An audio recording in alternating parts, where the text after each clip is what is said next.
Hello everyone, I am doctor Mahima Upadhyay. I am gynaecologist and infertility specialist. आज के इस video में हम एक बहुत इंपॉर्टेंट टॉपिक के बारे में बात करेंगे, मेनोपॉज।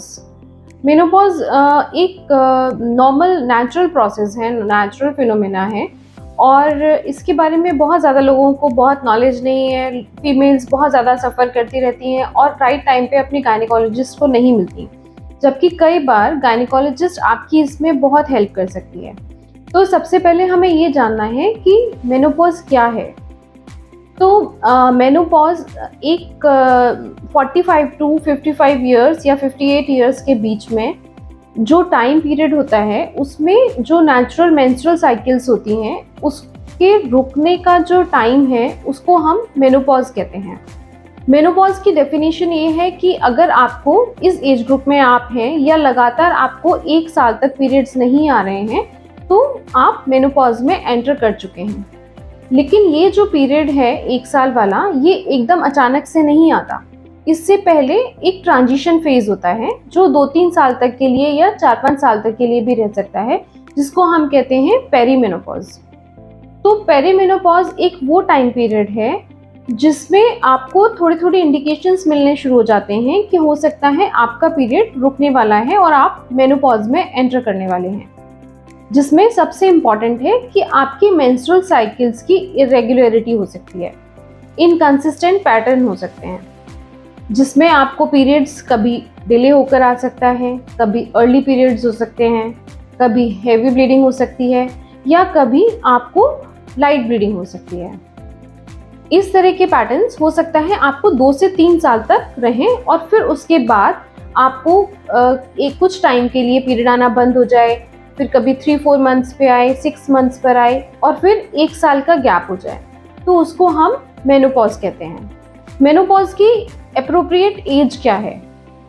मेनोपॉज का जो एज है, जो एज रेंज है एक्चुअली, वो मोस्टली 45 से लेके 55-56 ईयर्स तक का है, लेकिन ये वेरिएबल हो सकता है। सारे कंट्रीज में अलग हो सकता है, अलग अलग इंडिविजुअल में अलग अलग हो सकता है। इंडिया में मेनोपॉज का स्टैंडर्ड एज 52 इयर्स है, लेकिन कभी कभी अर्ली मेनोपॉज भी होता है, उसको हम प्रीमेच्योर मेनोपॉज भी कहते हैं। वो एक अलग एंटाइटी है और हम उसके बारे में बाद में डिटेल में डिस्कस करेंगे। जो नेचुरली मेनोपॉज का जो एज है वो इसी एज ग्रुप में, इसी एज रेंज में कहीं पर होता है। अब सवाल ये है कि मेनोपॉज क्यों होता है। ये एक साइंटिफिक थ्योरी है जिसमें जो फीमेल्स होती हैं, जो भी फीमेल चाइल्ड होती हैं, उसमें एक फिक्स नंबर ऑफ एग्स होते हैं जो उसकी बर्थ पर या फिर उसकी जब वो यूट्रस में है, वोम में है मदर के, तभी वो डिसाइड हो जाते हैं और फिर उसके बाद धीरे धीरे उसके नंबर्स कम होने लगते हैं और जब वो प्यूबर्टी वाली एज ग्रुप में होती हैं तब एक फिक्स नंबर ऑफ एग्स या फॉलिकल्स रह जाते हैं जो 400 या 450 के अराउंड होते हैं और वो फिक्स नंबर ऑफ फॉलिकल्स ही, एग्स ही उसकी रिप्रोडक्टिव ईयर्स को डिसाइड करते हैं, जिसमें हर महीने एक एक एग रिलीज होता रहता है और उसकी रिप्रोडक्टिव ईयर्स इस हिसाब से डिसाइड होती रहती हैं। तो जब ये फिक्स नंबर ऑफ फॉलिकल्स या फिक्स नंबर ऑफ एग्स जो हैं वो डिक्लाइन हो जाते हैं, वो कम हो जाते हैं, तो बॉडी के जो फीमेल बॉडी के जो हार्मोन है, फीमेल हार्मोन है, वो भी लोअर लेवल पर आ जाते हैं, वो भी कम हो जाते हैं और फिर ओवरीज श्रिंक होने लगती हैं और फीमेल को मेनोपॉज होता है। जो फीमेल हार्मोन है एस्ट्रोजन, वो फीमेल की बॉडी का सबसे इम्पॉर्टेंट हार्मोन होता है और उसके ही डिक्लाइन होने के साथ साथ जो ये फॉलिकल्स हैं, ये जो एग्स हैं, वो इसको सीक्रेट करते हैं और जब इनकी नंबर्स कम हो जाती है तो एस्ट्रोजन हार्मोन भी बॉडी में कम हो जाता है और मेनोपॉज हो जाता है। अब इसके बाद अगला सवाल ये है कि मेनोपॉज के साइंस एंड सिम्टम्स क्या हैं। मेनोपॉज के साइंस एंड सिम्टम्स बहुत वेरिएबल हैं, अलग अलग लोगों में अलग अलग सिम्टम्स हो सकते हैं और इनका सिवियरिटी भी अलग अलग हो सकता है। कुछ लोगों को पेरीमेनोपॉज और मेनोपॉज के ट्रांजिशन में बहुत ज़्यादा डिफरेंस फील नहीं होता और वो उनकी बहुत स्मूथ एंट्री हो जाती है और बहुत स्मूथ मेनोपॉज होता है। लेकिन कुछ कुछ लोगों को बहुत ख़राब एक्सपीरियंसेस भी होते हैं, उनको बहुत सीवियर सिम्टम्स भी हो सकते हैं और उन्हें अपने गायनेकोलॉजिस्ट की हेल्प लेनी पड़ सकती है। सबसे पहले साइंस एंड सिम्टम्स में यही है कि जो आपकी मेंस्ट्रुअल साइकिल है वो इरेगुलर हो रही है। उसके बाद आपको हॉट फ्लैशेस फील हो सकते हैं। Hot flashes is sudden feeling of heat, कि आप बैठे हुए हैं और आपको अचानक से अपनी बॉडी में हीट जैसी कोई वेव फील हो रही है, आपको अपने चीक्स गर्म लग रहे हैं, आपको अपनी बॉडी में हीट फील हो रही है। ये आपको दिन भर में कभी भी फील होता है और बॉडी की जो थर्मोस्टेट है उसके चेंज होने की वजह से ऐसा होता है। इसके अलावा मूड चेंजेस हो सकते हैं, आप ज़्यादा इरिटेबल हो सकते हैं, आपको छोटी छोटी बातों पर गुस्सा आ सकता है।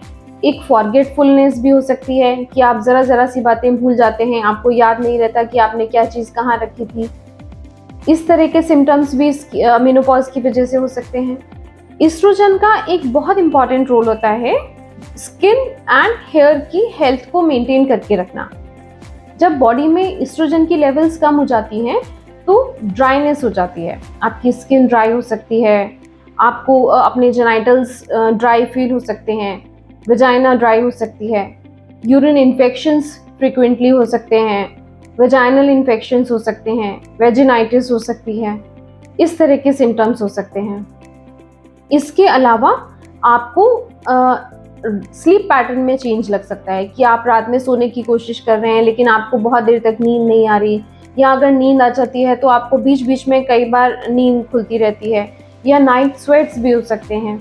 इस तरह की प्रॉब्लम्स, इस तरह के सारे सिम्टम्स इंडिकेट करते हैं कि आप मेनोपॉज में एंटर करने वाले हैं। अब सवाल ये होता है कि क्या मेनोपॉज का कोई ट्रीटमेंट पॉसिबल है? तो सबसे पहले तो आपको ये जानने की ज़रूरत है कि मेनोपॉज कोई भी इलनेस नहीं है, ये एक नेचुरल एजिंग प्रोसेस है और इसमें सिम्टम्स हो सकते हैं। डेफिनेटली ये सारे सिम्टम्स हो सकते हैं, ये आपको बॉदर कर सकते हैं, आपको इनसे परेशानी हो सकती है, लेकिन कई बार ये इतने माइल्ड होते हैं कि इसमें आपको किसी हेल्प की ज़रूरत नहीं होती। लेकिन कई बार ये बहुत सीवियर हो सकते हैं और आपको अपनी गायनेकोलॉजिस्ट की हेल्प चाहिए हो सकती है, आपको अपनी फैमिली मेम्बर्स की हेल्प चाहिए हो सकती है। तो मेनोपॉज की जो सिम्टम्स हैं उसका क्या ट्रीटमेंट पॉसिबल है? जब भी आपको अपनी साइकिल में ये इरेगुलर पैटर्न दिखाई दे रहा है और जो सिम्टम्स अभी हमने डिस्कस किए वो सारे सिम्टम्स अगर आपको फील हो रहे हैं तो आप खुलकर अपनी फैमिली मेम्बर से इस बारे में डिस्कस करें। फैमिली का सपोर्ट इज़ वेरी इंपॉर्टेंट। तो आपकी जो मूड इरिटेबिलिटी है, जो मूड स्विंग्स हैं, जो फॉरगेटफुलनेस है और इस तरह की जो चीज़ें हैं, इसमें आपकी फैमिली का फुल सपोर्ट होगा तो आपको अच्छा फील होगा। उसके अलावा आप अपना लाइफस्टाइल में थोड़ा चेंज कर सकती हैं। आप मेडिटेशन स्टार्ट कर दीजिए, कुछ योगा स्टार्ट कीजिए, थोड़ी सी एक्सरसाइज, वॉक, ये सब शुरू करिए।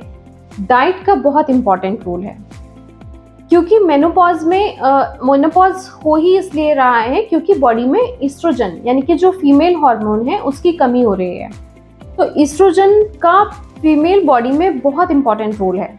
वो स्किन हेल्थ के लिए इम्पॉर्टेंट है, हेयर हेल्थ के लिए इम्पॉर्टेंट है, बोन हेल्थ के लिए इम्पॉर्टेंट है, हार्ट की हेल्थ के लिए इम्पॉर्टेंट है।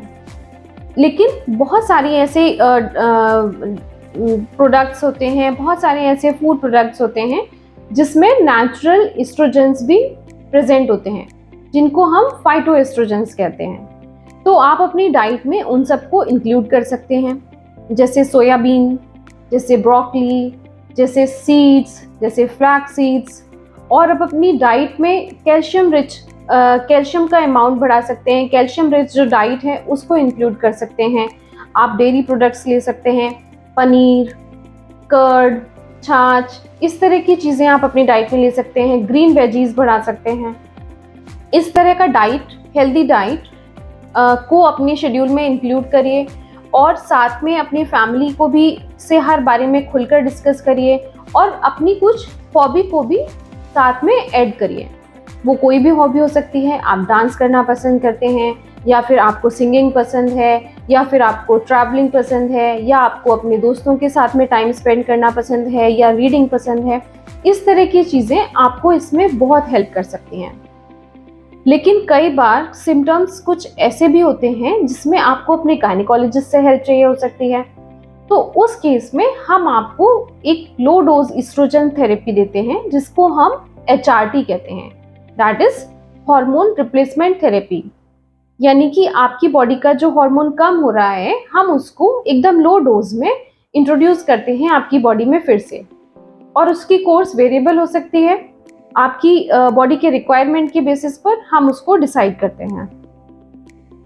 तो आपको ये समझने की ज़रूरत है कि मेनोपॉज के बारे में या इसके सिम्टम्स के बारे में आप किसी से छुपाएं ना, अपनी बातों को खुलकर सबसे डिस्कस करें और बहुत ज़्यादा ज़रूरत पड़ने पर अपने गायनेकोलॉजिस्ट से ज़रूर मिलें। मेनोपॉज से रिलेटेड अगर आपको और कोई क्वेश्चंस हैं, आप कुछ और जानना चाहते हैं या आपको किसी तरह की हेल्प चाहिए तो आप हमें यहाँ इनबॉक्स कर सकते हैं।